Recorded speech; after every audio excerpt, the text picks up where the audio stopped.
participate in that selling, and they could join the selling party at any moment. We don't know, right? It's going to happen if we don't resolve things soon. But the VC funds are controlled by what the VIX is doing. And the VIX has not yet really had the same explosions as we had in 2020 or in the bear market of 2022. We just haven't had that in the VIX yet. It's tempted fade a few times, but it hasn't sustained a high VIX move yet. So the VC funds have not piled in yet. But that is a major threat looming on the sidelines.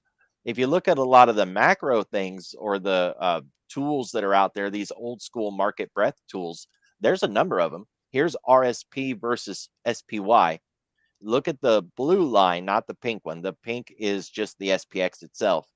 But that blue line, when it's rising, shows that the MAG 7 is weak, that the weighted versus unweighted is doing better. So when this ratio is falling, then we can see here the ratio is falling, the S&P is rising. Right? So we want the blue line to fall. That shows that the MAG 7 and tech and the S&P is outperforming, it's doing better. When the blue line is rising, we expect the S&P to be flat or to fall, and that's what's happening. Now we had a little bit of a pullback here. Everything was falling, weighted, unweighted, everything. That's why they were both going down. But generally speaking, when this blue line is rising, then that ratio is changing, and that's what we're dealing with right now. This is just one aspect, one piece, but a lot of people use this because it represents that broader market.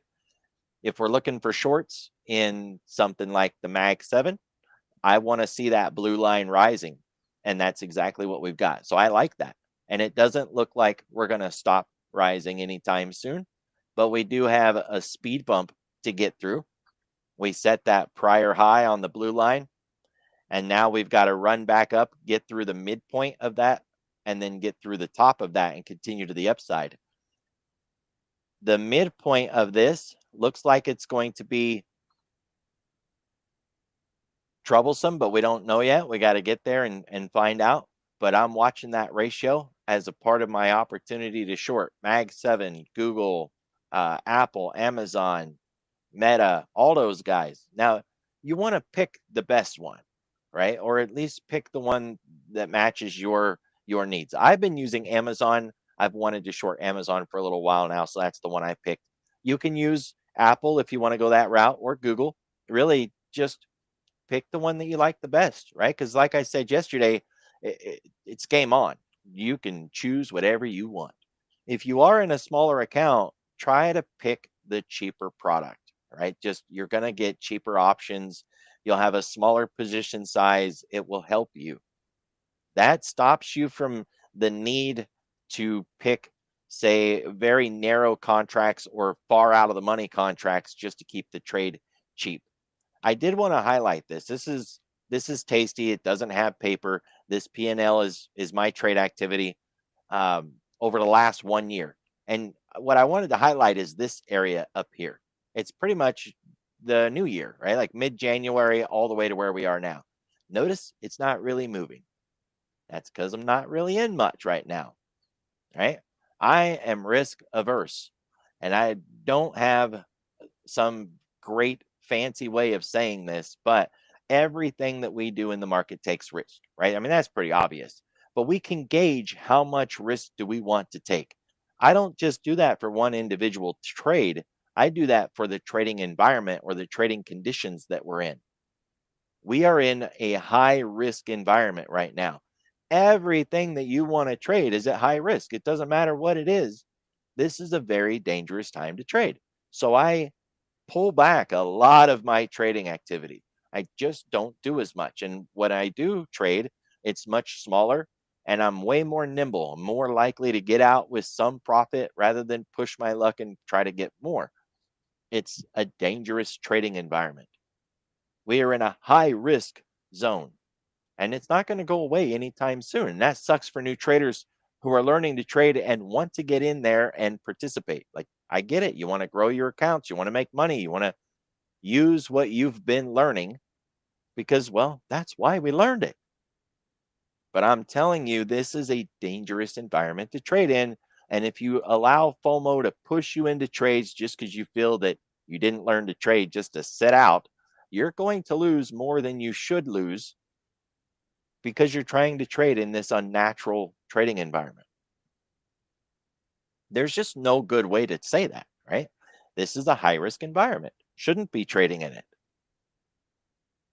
But I'm just like you, I'm going to trade, right? I'm not going to sit out, but I'm going to dial things back drastically and I'm going to be very picky about what I do trade. I'm sticking to the dominant themes as much as possible too. The dominant theme right now is short the broader market as long as this war continues and the strait stays closed. But getting that straight back open is a global priority right now. And if we continue to hold short, a headline is going to crush us because they're going to get that straight opened back up. I don't know when and I don't know how, but that is the biggest threat to our shorts is that one headline that they've opened up the straits. It's got to be front and center of everything that you want to trade right now. Yesterday, we were using AI to ask questions like, hey, I want to trade this stock. How will it behave if the straight gets opened up on a headline? That's a real fair question to ask. And it doesn't mean the AI is going to give you the perfect answer. It might or it might not. But it can add fuel to whatever you're already thinking about. It can help point you in the right direction. This chart is the NASDAQ composite. It's the big NASDAQ, not like the NASDAQ 100 or the QQQ. The white line is the cumulative volume. If you're looking for the indicator, it's called the CVI, Cumulative Volume Index. And you can put that indicator on and then choose what you want to look at. You can do all of them if you want. That's US total. Or you can just pick the index that you want. I'm on the NASDAQ chart, so I chose the NASDAQ for the cumulative volume. And we can see the sell-off. That's clear enough. But look at that behind the surface or under the surface trading volume. They're still buying, They're not selling it. Now, that's an hourly, to be sure. So we can come over here and look at the daily. And you can see almost a double top.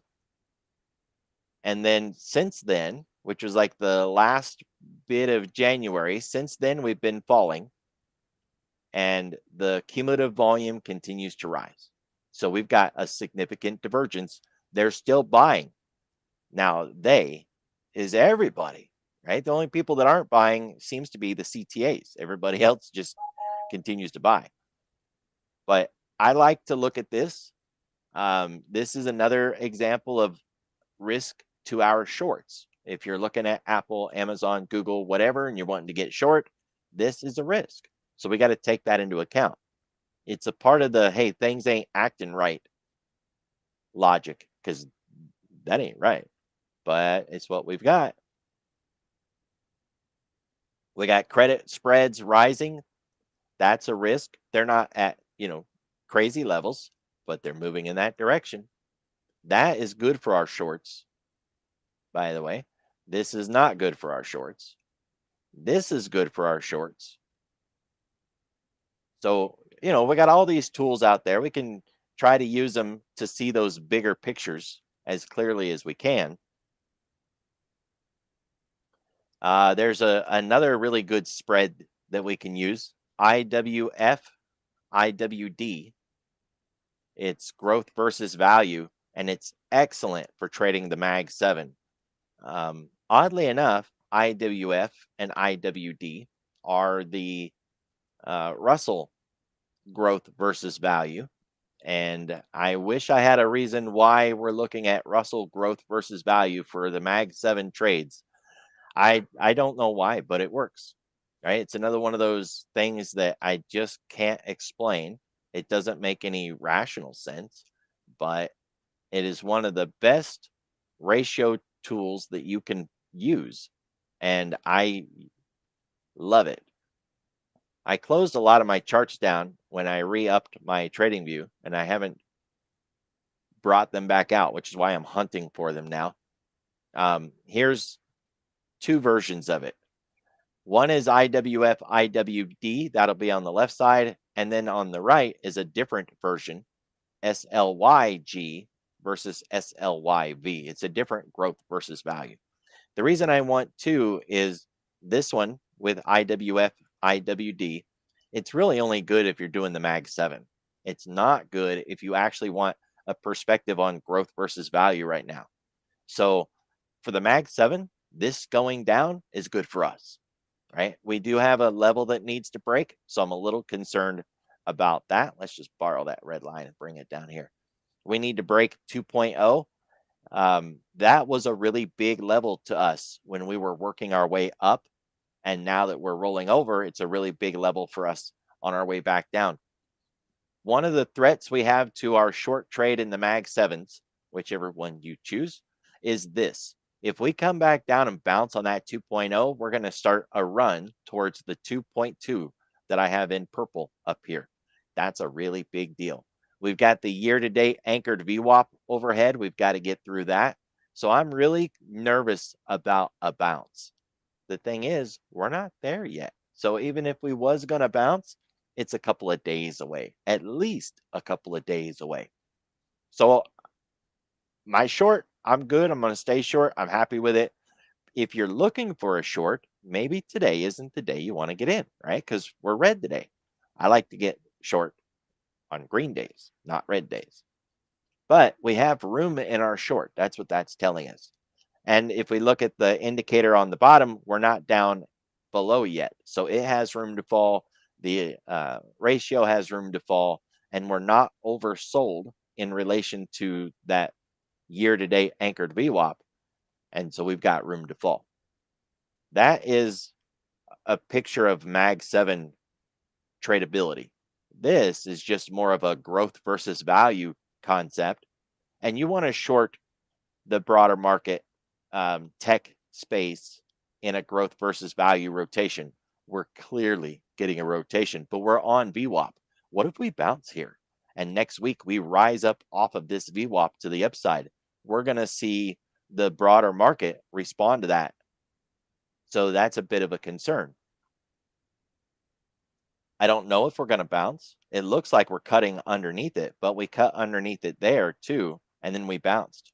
This one, we actually seem to have bounced on it, but you know, that is a concern. We're coming into a key level. We could bounce, and with that bounce, we could see our shorts take a little bit of pressure.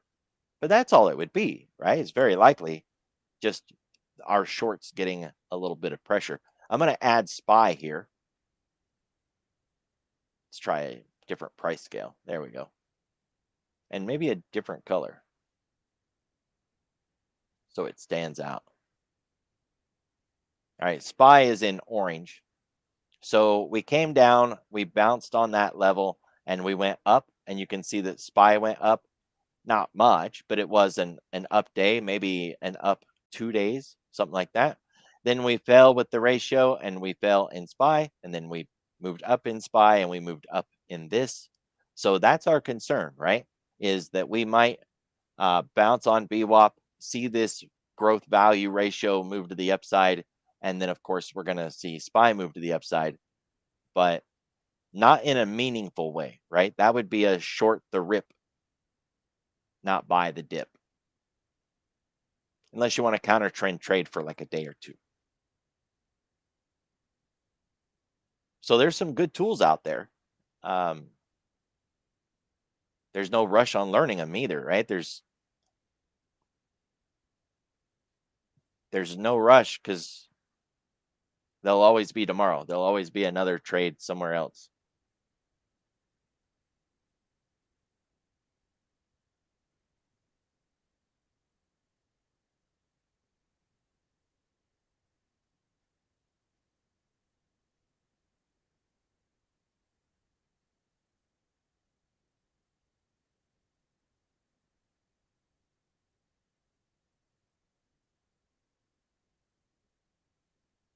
I had another one. I can't find it. I guess we'll just look at skew.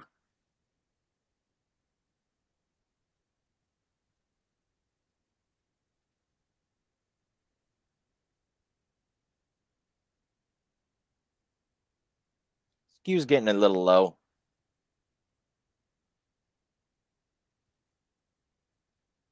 But we had a breakdown in price, and we did not get a breakdown in skew. Right? It's actually pointing up on that breakdown. So maybe not. Close without saving.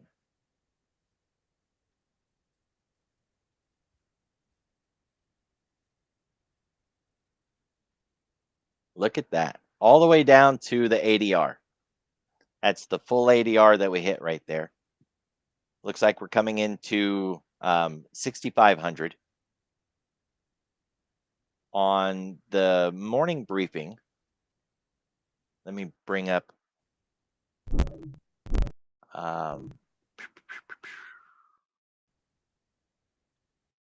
what is it? Gamma Lab.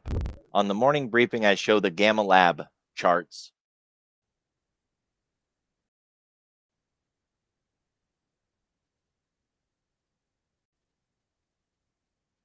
Right now, we've got 64.93 for the reference price on the net gamma SPX. So here's 6,500. That big bar is right over our head, and it's going to be gone by Monday. I'm pretty sure this is going to look entirely different. We'll have a whole new landscape. For those of you trading futures, you should be able to use your continuous contract on Monday again. You won't have to worry about staying specifically on the contract that you want to trade, which is nice because then you'll have your look back. For the SPX, we should see the new levels, and I think it will probably highlight the JP Morgan callers at that point because we'll be done with OPEX, and then the next biggest thing should be those JP Morgan levels. So that'd be nice.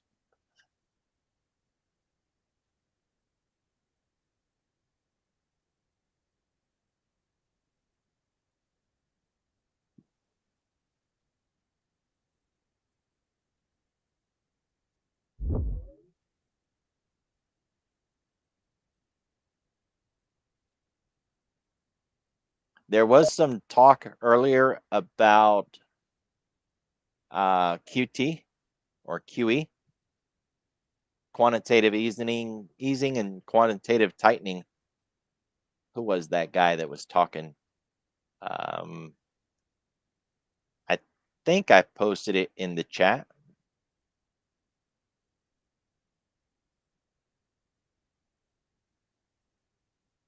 Scroll back and see. Oh, yep, there it was. It was Waller. He said, no reason to make bank reserves scarce just to reduce the balance sheet. He was signaling a potential halt to quantitative tightening by maintaining ample reserves, easing liquidity fears, and supporting risk assets. That discussion about liquidity and fears is that Bank of America ICE, this one. So balance sheet, easing liquidity fears. This is liquidity fears right there.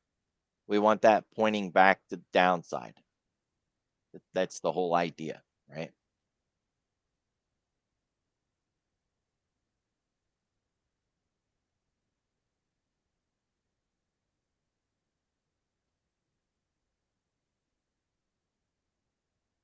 Discord's got an update. Now, the thing about these shorts is timing an entry if you're not already short, playing any counter trend trades if you can get one, but you got to be nimble with that. And then when are we looking to turn everything around? I'm thinking near the end of April as we get into May, that's going to be the time that we really want to change up how we're approaching these short trades. But that time frame can be brought forward if we fall too far too fast, right? So we do want to try to keep track of that, because if the rate of change accelerates too much, then we're going to mean revert whether we like it or not. We're going to go up just from the mean reversion.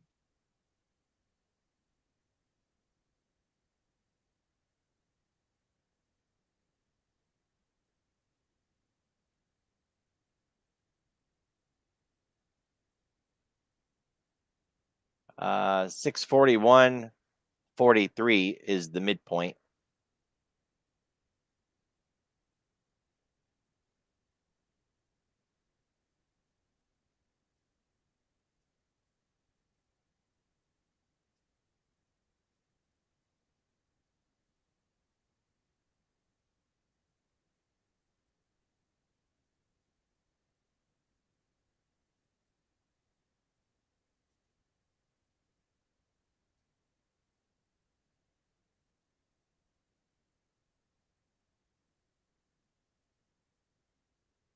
And we're just getting a breakdown of the February bar right now.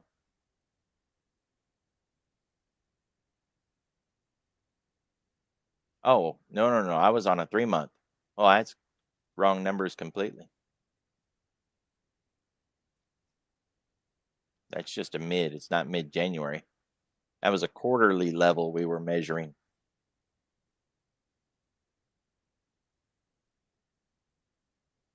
We're dealing with November.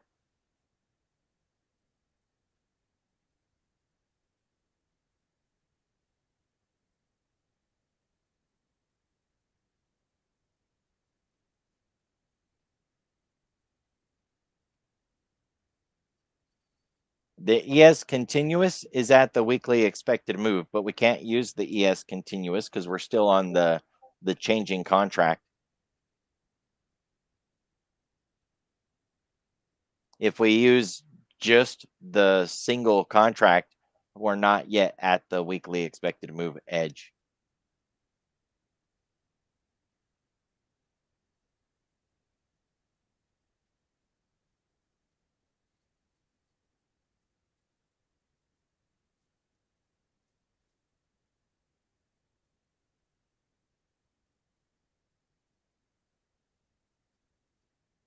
We checked this morning, but we'll look, see what we've got.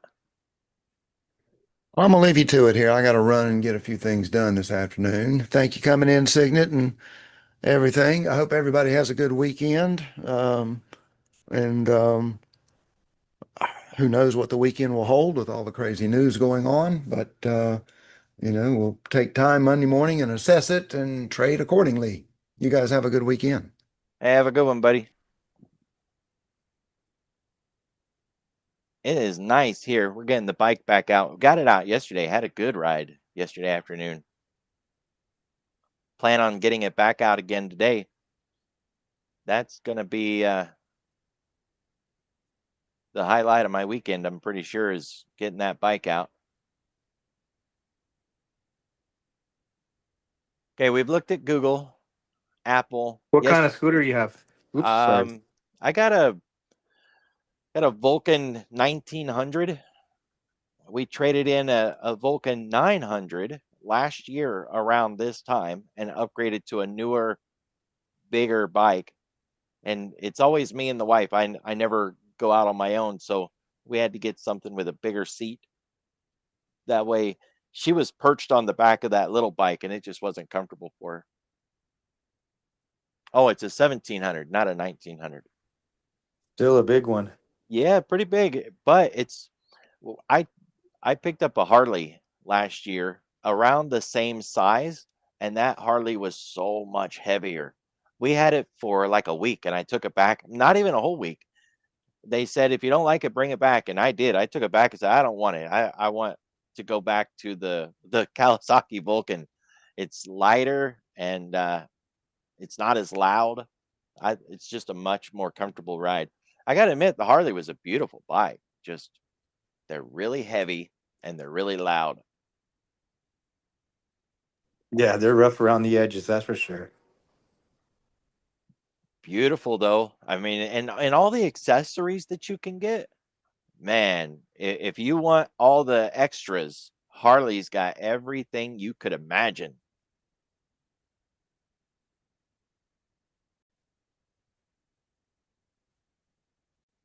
So we've looked at Google, Amazon yesterday, Apple. They're all good for the play to the short side. It's just going to come down to trying to time your entry if you're not yet in it. And a lot of the ways that I get in on these swings is the same way I get in on an intraday trade.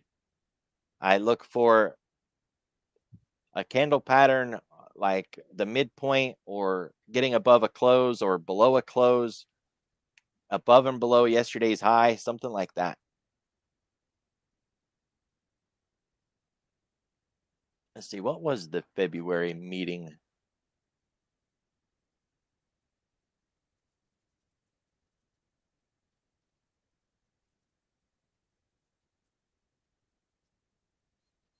I got to update my drawings here. I haven't added them in a little while. We had January 27, 28, and then we had March. Guess there wasn't one for February.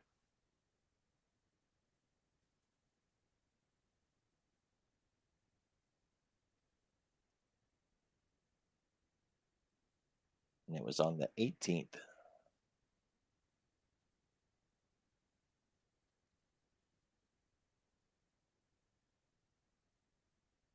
Oh, shoot. This can't be from last year. I must be running on an old contract. January, February, March, April, May, June, July, August. Nope. 2026. Okay, there's March.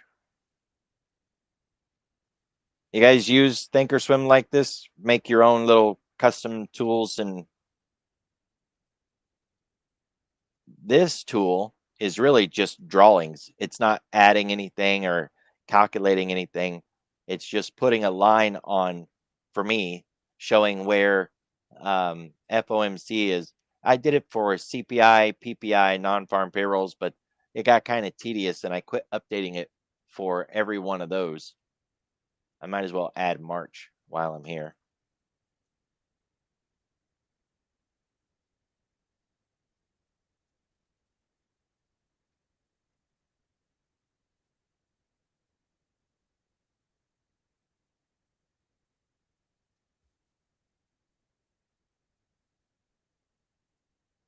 And that way, when we get to April, it'll just show up because that's nice. Right? It's these purple lines right there, FOMC. As a drawing, I can open that tool up.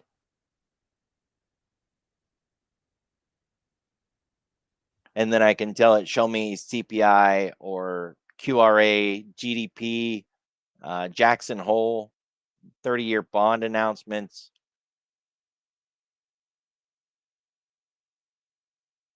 And of course, FOMC. This also does the door day one open range. At least I think I built it into this. So it shows a new month with a new month candle. That's that yellow candle, day one open range. By adding calendar events like this, it gives me a chance to change the symbol. So I can go to, like, say, Apple, and I can ask a question: how did FOMC affect Apple on the week of the FOMC or CPI, whatever I want to do? I like it that way rather than having to get the drawing tool out and draw lines on Apple and then draw them on Microsoft or Google or whatever I want to look at. Instead, it's an indicator, technically. So I can change the symbol, the lines will still be there.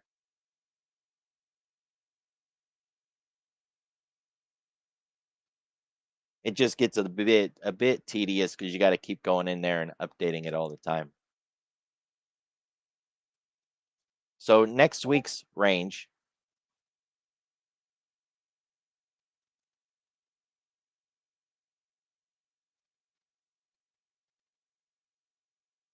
on the SPX. This is just a preview. The range won't be set in stone until after the close. It looks to be about the same as this week, which is odd because this was an FOMC week and we anticipate narrower ranges on FOMC weeks. These previous FOMCs were much narrower than the week that we are experiencing right now. So this was an unusual week to begin with just because of that, just because of how wide it was. If I compare this FOMC to the last FOMC, you can see our week was much bigger than that one and this one. So we're in a high volatility environment, but we're not seeing that volatility in the VIX or in the options. Well, that was fun.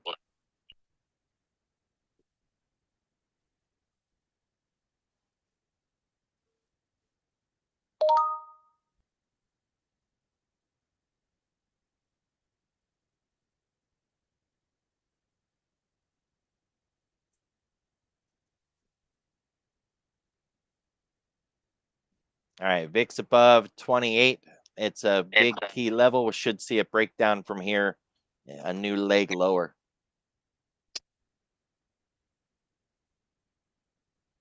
So watch for shenanigans.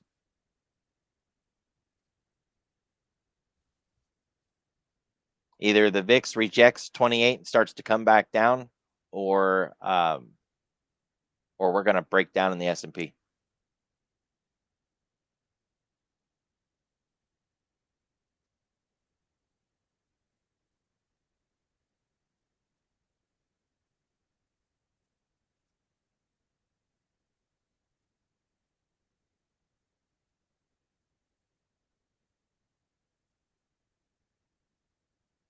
There we go. Get the VIX moving the same direction as the S&P. It's less confusing. Doesn't hurt the head.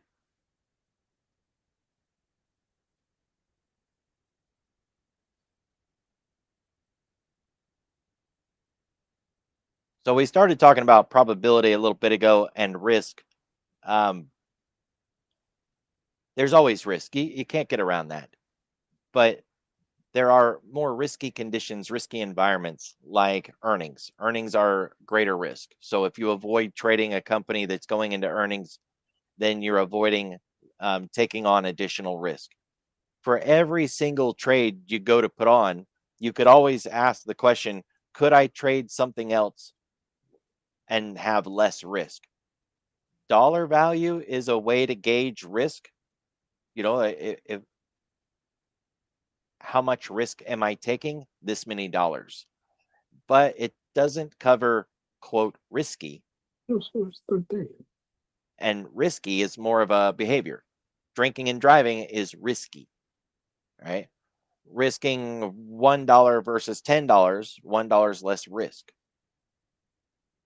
So there's two different kinds of risk that we're talking about. How much dollar value do I have at risk? And is this action risky or riskier than doing something else? That's how you want to try to approach it. It doesn't matter how risky the situation is. If you can minimize your actual dollar risk, then why not, right? That's what we were talking about yesterday with the long YOLO calls. Who cares if we're getting long when we're supposed to be getting short? If we can do it for pennies, you know, you throw them on, and if it works, great. Your penny trade turned into a couple $100. So it was a risky trade, but it had very low amounts of risk in it. For these short trades, they're less risky, but it's going to take more dollar risk to put them on because there are higher conviction trade. We don't want the out of the money YOLOs and lottery tickets.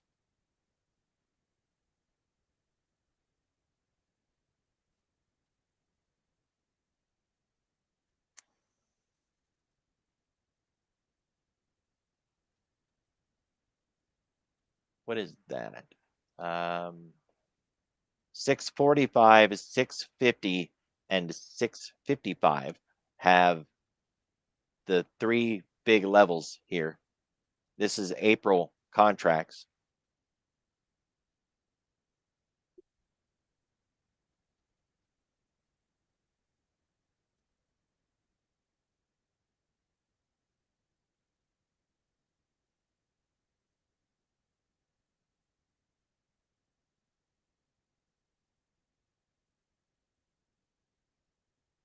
I'm just trying to piece together what they're doing.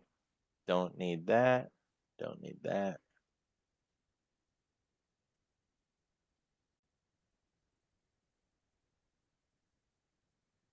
$5 wide on a butterfly. It's $10 wide in total. 21 cents of risk.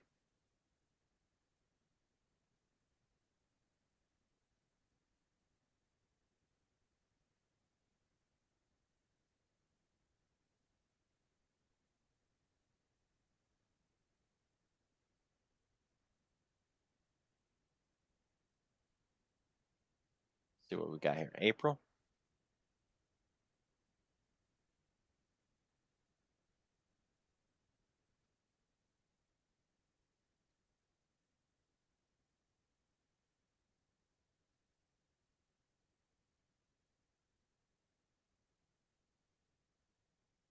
So this trade that we just built pretty much says it thinks SPY is going to go up a little bit, but not much, and pin at 650 for April. I don't see that. I think we're going to be finally out of this range by the time April comes around. But I don't know that that's what that trade was. I was just looking at the three biggest spots and trying to see what they were doing with it. For all we know, they did something completely different than a butterfly. But look at the ratios. It's like they've got three of the 650s for every one of these wings. If we did add one more to that, I wonder what it would look like. They would need to have a long somewhere else, though. Otherwise, they've got an imbalance.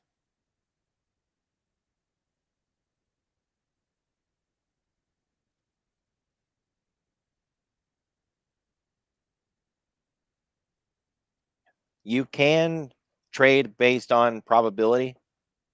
I don't know if we really had that talk all that much, but it's what I started with when I started trading. And it's a question that a lot of people ask when they're new to trading. Like, what's the probability of a head and shoulders working out or a wedge working or flag? Really, we don't have those stats. Edgefold does.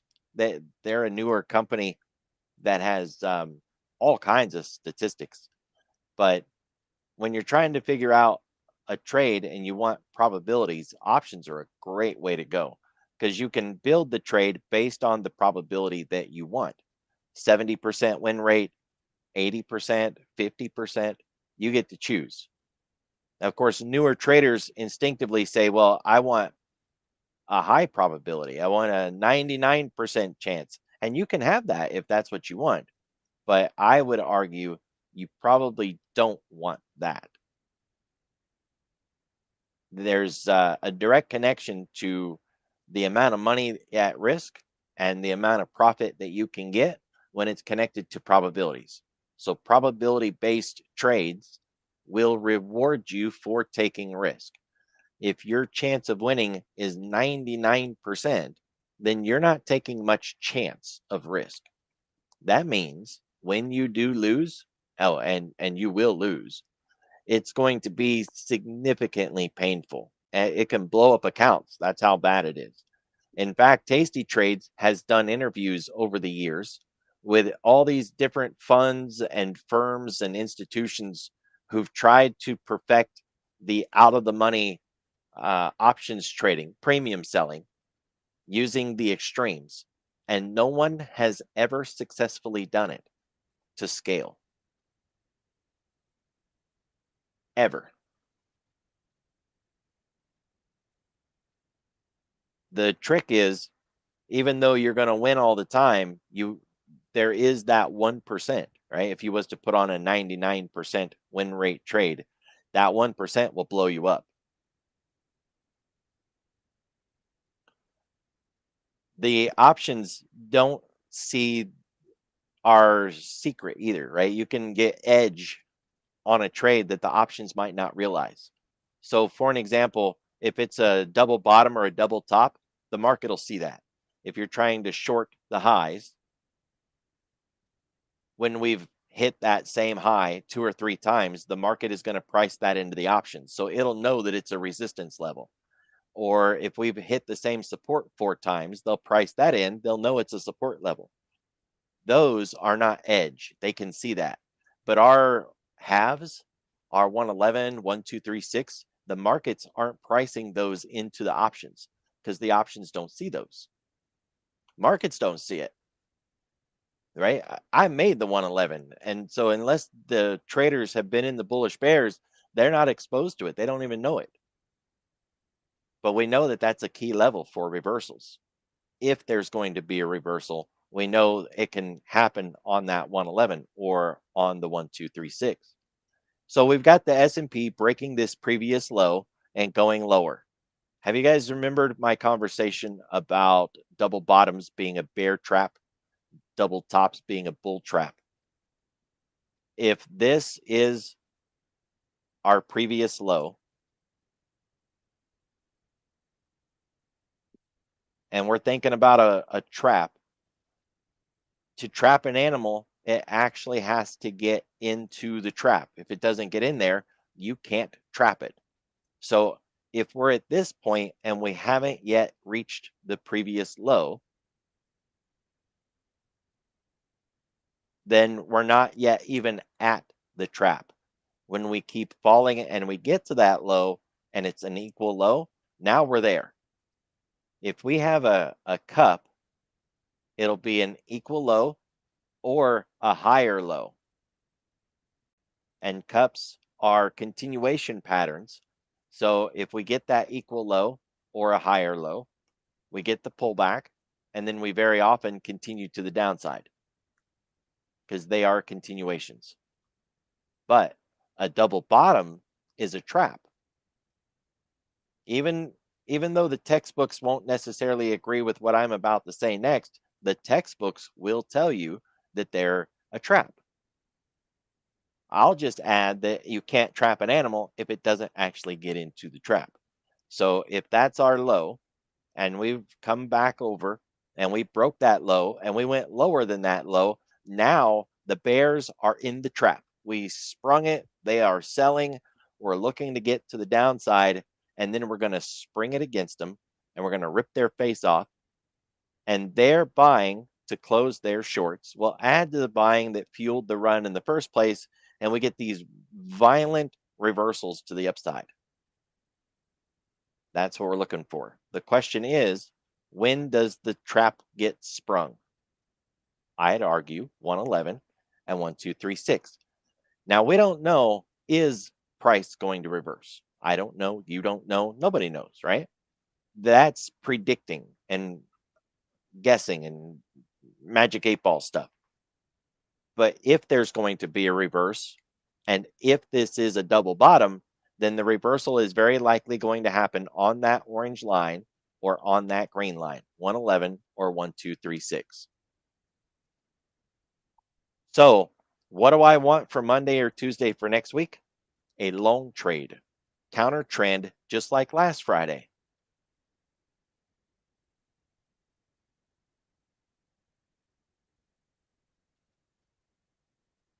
What do we got in here for counter trend trades for next Monday? Something cheap, right? And where should we be shopping? On this broker, we can see the small blue dashed line, and then we can see the larger blue dashed line. The smaller one is a 1 standard deviation, and this orange bar is our expected move from up here. So that's a $9 expected move, and then a 1 standard deviation beyond that, and then a 2 standard deviation way out here.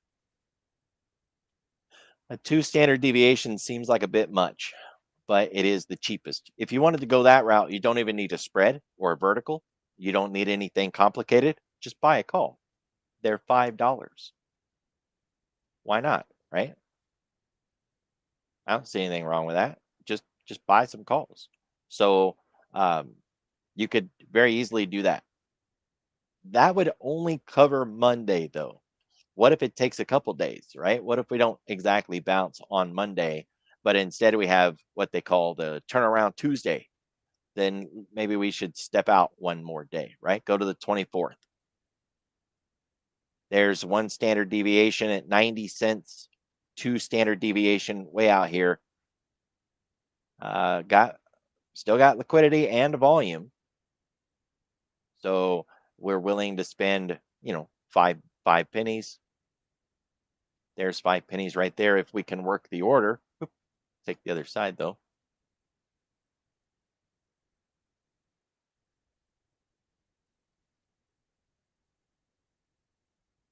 This trade has a 10% chance of making 50% profit before it expires. It has a 4% chance of actually going into the money.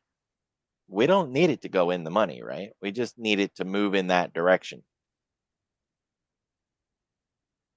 How fast price moves in that direction will monetize this call.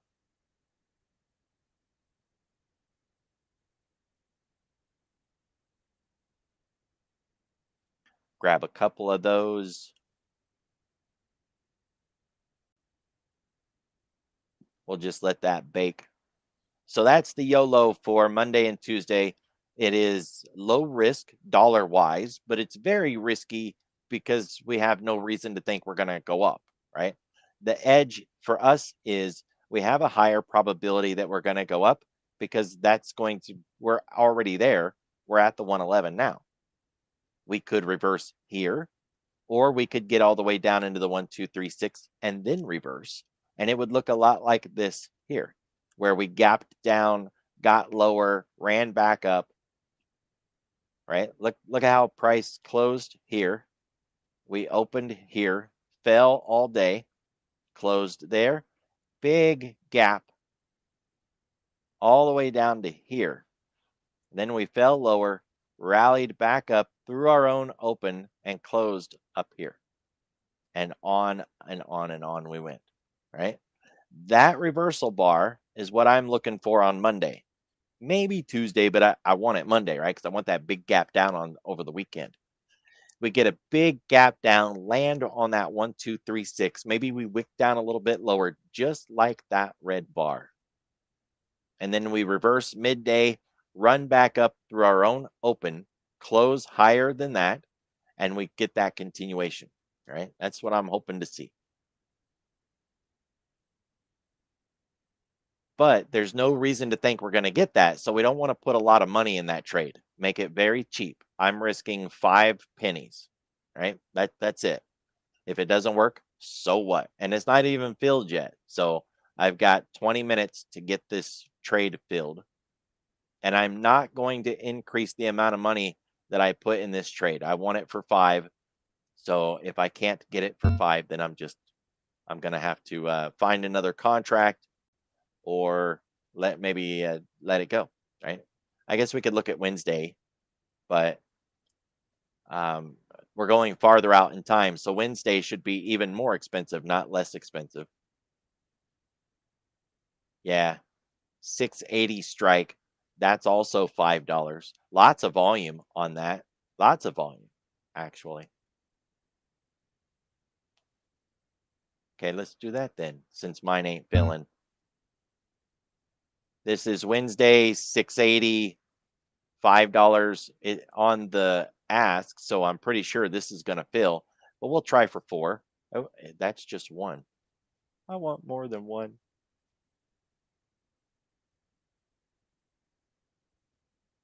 That didn't fill yet, but I am willing to bump it up a penny because I'm willing to spend 5, and that was only $4. That's a very cheap trade, right? Low risk dollar wise, but very risky because we don't have any reason to think the market's going to bounce on Monday or Tuesday or Wednesday. But that's our edge that we can apply to options trading, like a credit spread. Not in this situation, but say you wanted to put on a credit spread. That would be a good approach is, you already see the breakdown, the options market doesn't see the turn yet, you would put on something like a put credit spread and run it back the other direction, and you get it on the down day. Selling puts on a day like this would be way better than trying to sell those puts, say, on a Monday after we had already started to bounce and run back up, right?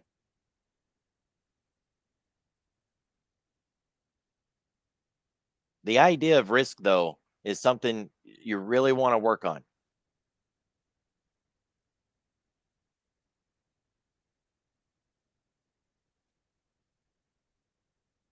Do I have FOMC for? Oh, no. I do not. But you can make it, right? Because of AI nowadays, just go to AI and tell it that you want to build a trading view indicator that allows you to manually input the dates so that you can mark your chart and give it a picture if that's what it requires, right? To where it marks a line on a calendar day for the whole day and just tell AI that that's what you want to make. It'll build the indicator for you. Don't you love those boxes?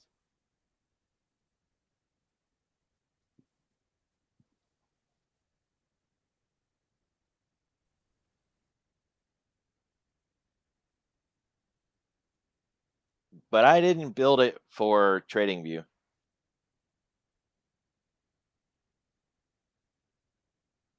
Speaking of TradingView, it links to Discord.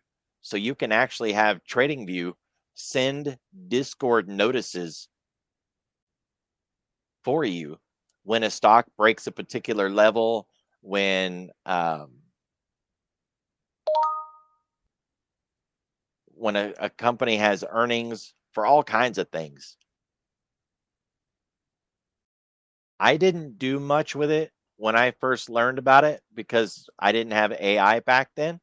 But now that I think about it, with all the assistance we have from AI, I really should dig more into that.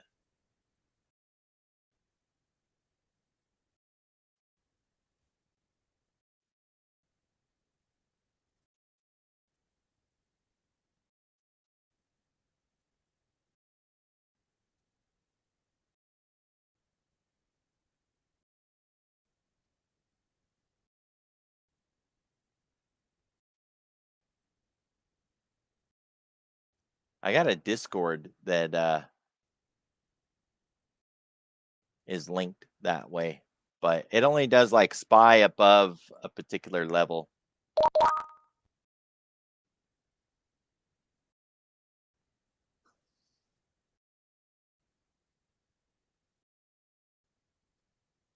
So if you're looking at trading Apple, Google, Amazon short, keep your eye on the mags. There is another one that you can use. FNG. What is it?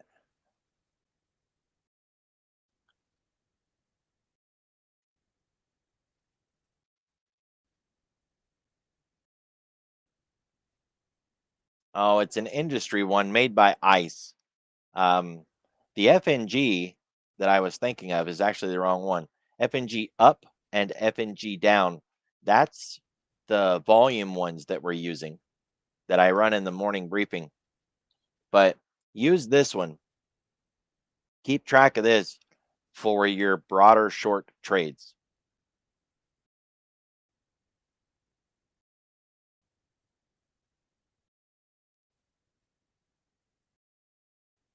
See if we can get on a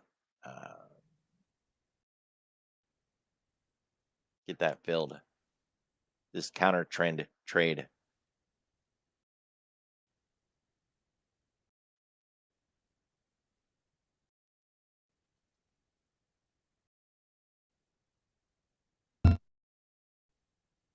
Did anybody fill in this thing yet?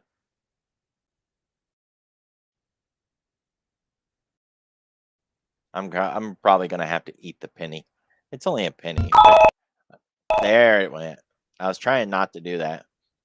So there's the counter trend, and it covers me into Wednesday. Not overly excited about it, but it'll get it done.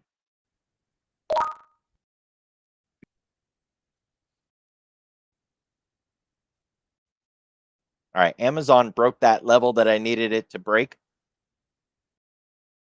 If we didn't break that, I was worried we were going to bounce back up again. You can see yesterday why I had that concern. It's a hollow red one, which means we came down and we bounced and we rallied up. The reason it's red, though, is because we closed lower than the previous close. But my concern was we were actually rallying back up and that we was going to set a lower high up here. Today, we broke it. Yes. So now we've got to worry about this low down here. 202.5.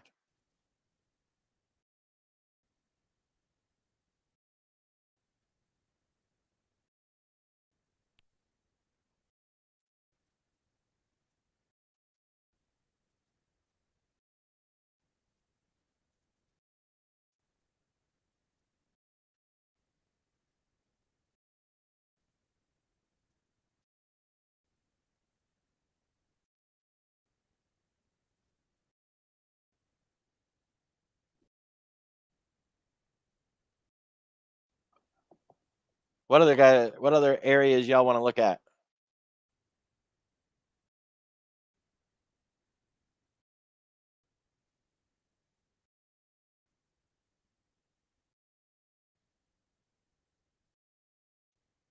Copper's coming into a reversal.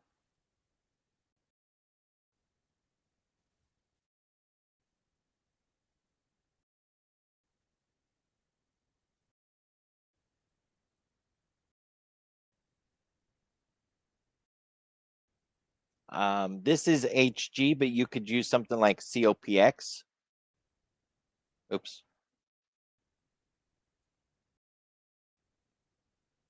Copper miners.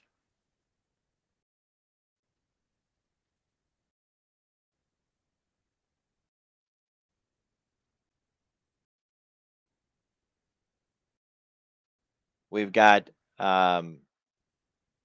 CFDs on copper. That miner's gone. Oh, shoot. I deleted two. Darn it. I just lost one of my ETFs. I'll have to dig that back out. ICOP is another copper and metals ETF coming into that 200-day moving average. It's very likely going to find $40. That's the 50-week. XLB, bleeding out. You know that's ready for a bounce. Question is it going to bounce on the 2 or on the 4? And then if you want copper companies, FCX, gotta love Freeport Mason. Also headed to the 50-week. Rio, that's probably going to the 200 before it's all said and done. But it's going to bounce. Look at that drop. It's going to bounce first. Counter trend trade. SCCO. Let's get back up here for a minute.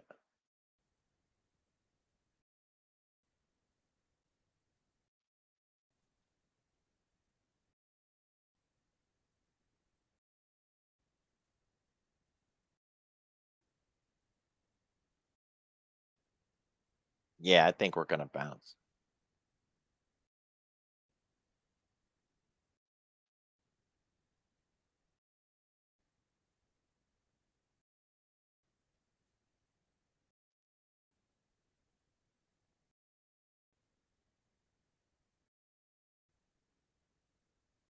Well, there's just nothing here. You can't get one in that if you want to. Look at that. Institutions are in it, spread out on the fives. But that's it. So let's find the fives. Man, how far out are we going to have to go?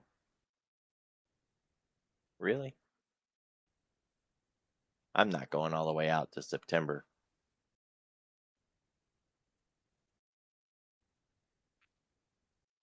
We never did find the 5s, but that's what they were running. Usually when you see this, see how it's a 5, 5, 5, it's just running those. Usually when you see that, the strike widths was $5. They didn't have $1 wide strikes until recently. And so you can go back 1 or 2 expirations.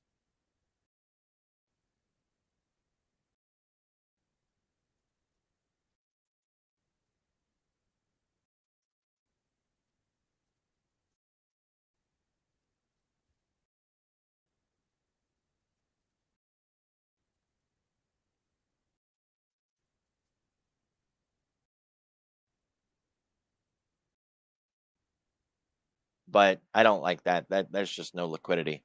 It does look like it's all right, so good, you're on. Okay. So here's a question that was in the chat about should a newer trader paper trade before using cash? Of course, the simple answer is yes, but right? But it won't make you a successful trader. It's only going to help you get familiar with the broker. Make sure you're pushing the right buttons, setting up the charts the way you want.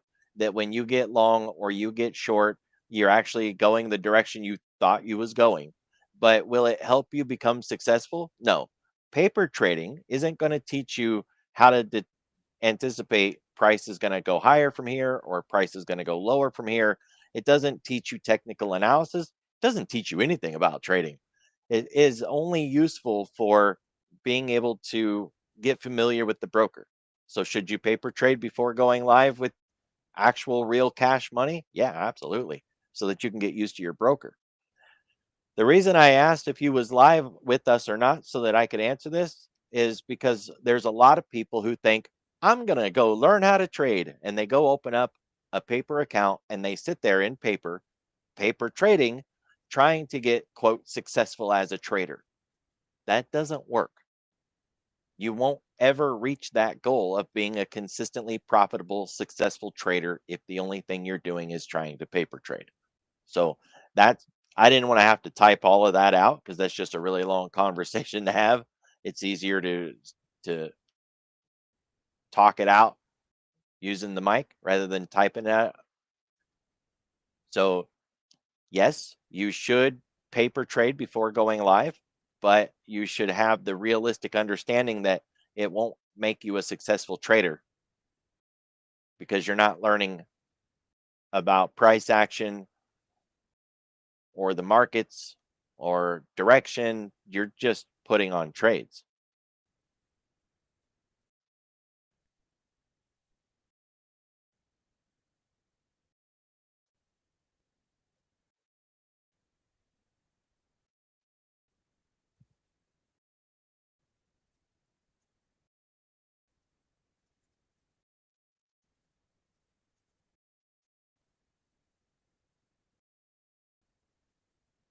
Right? So that makes sense.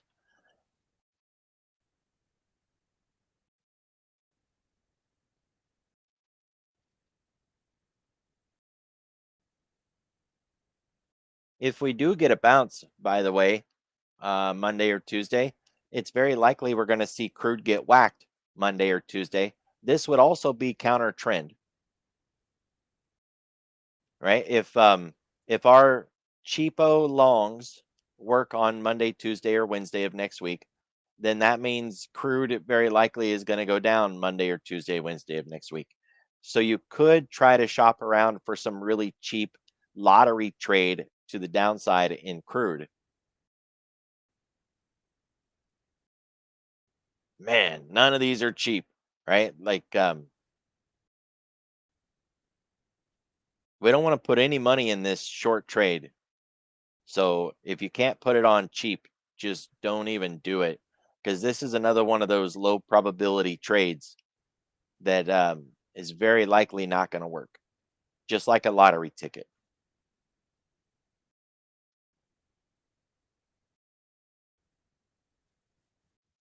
What about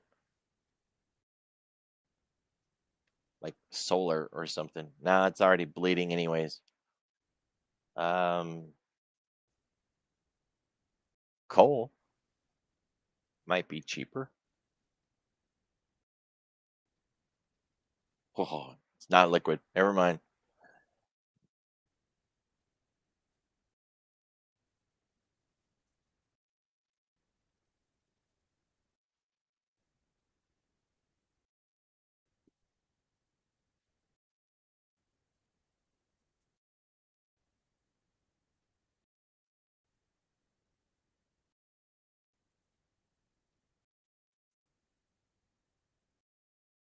XPEV got that gap closed. Oh, nope. It didn't get the gap closed. Dang. And it's got that earnings from this morning. You would have thought that did it. It didn't do it. Dang. What else we got?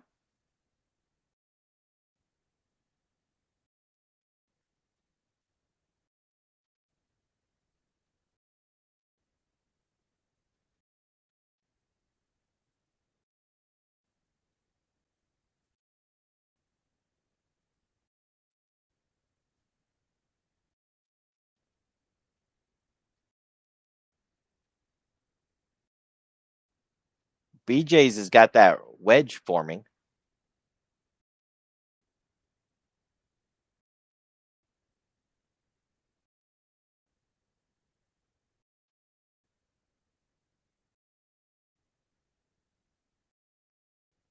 This is going to move soon. See what that range looks like. Come on.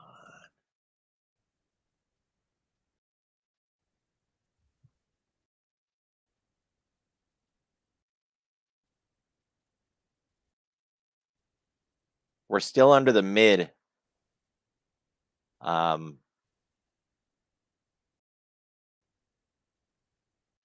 Long term, I like BJ's, but short term,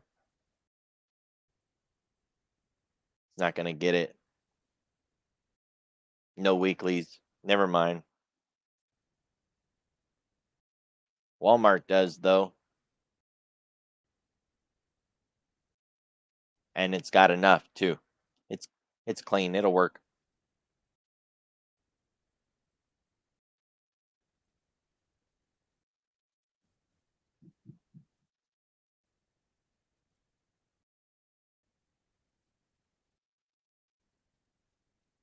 On the MNQ, let's look. Now, I've been arguing all week that we want to use the individual contract. We can't use the continuous yet because they're still broken, right?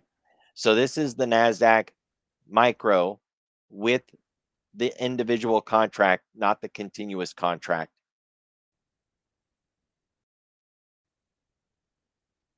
And you can see that that March 9 candle, we're outside of it.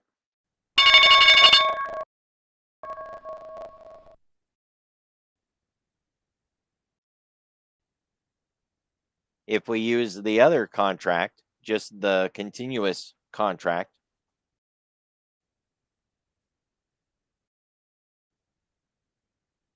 oh, hey, you know what? They might have gotten their act together. Look at that. It looks the same, doesn't it? Maybe. No, it's not the same. This one's seemed to be a little off.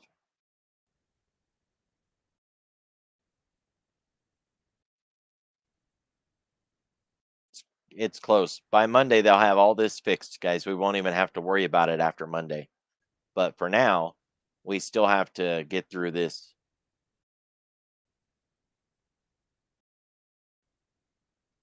Notice the top side is different. And the bottom, they're different. They're not the same. There's Jeremy.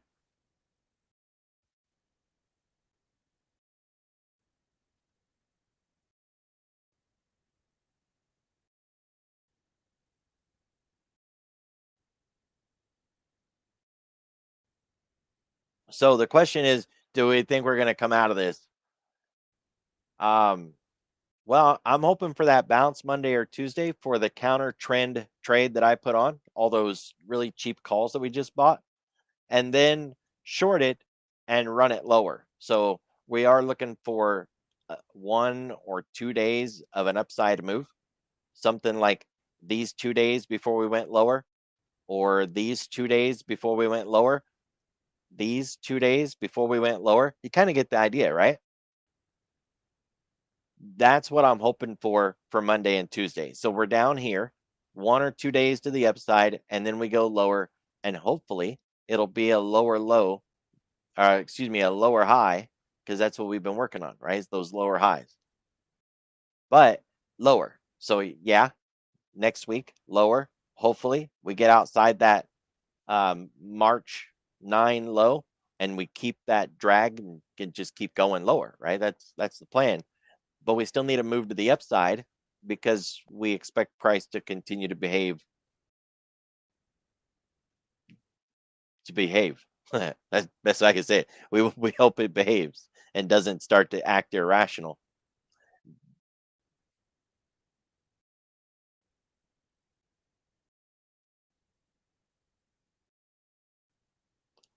So we got to get into it. It is Friday, and we're there. The bell rang. Hopefully, you guys got the counter trend trade on. Remember, we're looking for the green day to add to the shorts, or to at least get short if you're not yet in one. So next week, just like this Monday and Tuesday that we just had was green days, sell the rip, not buy the dip, right? So Monday or Tuesday, we will close the long if we rise up, and we'll be looking for those shorts to add to pile in on the short trade. Because if we're wrong and we buy those puts while we're rising, we will lose less, right? It's not about not losing. That's impossible. Losses happen. We just want to be able to manage those losses. Hope y'all have a good weekend. Try to get some sun. It looks great out there in my neighborhood. And I'll see y'all next week.